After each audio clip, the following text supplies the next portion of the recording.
Is your GPA the most important thing on your resume and the most important factor when it comes to landing an engineering job? God, no. Let me explain a little bit.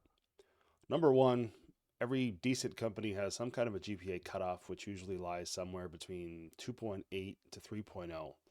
So your main focus should be being over that minimum and making sure your GPA is hopefully a little bit higher than the minimum. So hopefully you're around a 3.2, 3.3, up to a 3.5.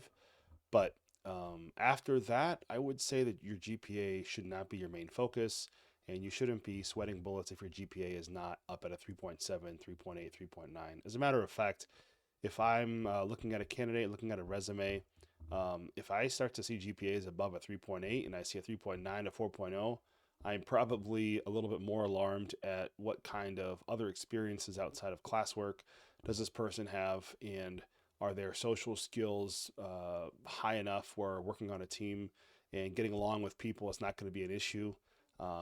Certain things are a cliche for a reason, and certain things are assumed because people have had history with them. So, I've worked in an organization where GPA was the highest criteria, and people hyper selected for high GPAs from really good schools. And I hate to say this, and hopefully this doesn't really trigger anybody too much, but if you get a team of all like 3.9, 4.0 GPA people who are, for lack of a better term, like super, super, super technical and have very little social skills. That's not saying everyone who has a high GPA has no social skills, but you know, uh, it's more likely than not, I think, in most cases. It could be a very difficult team to work on, it could be a very difficult manager to work for.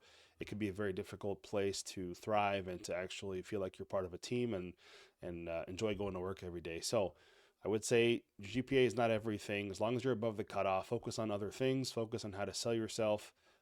Yes, you want to know some of the basic technical things inside your major, but focusing on the other things is just as important to passing the interview and getting hired. And if you are looking at a company who puts GPA at a pedestal and looks at GPA above everything else, my advice is don't work there.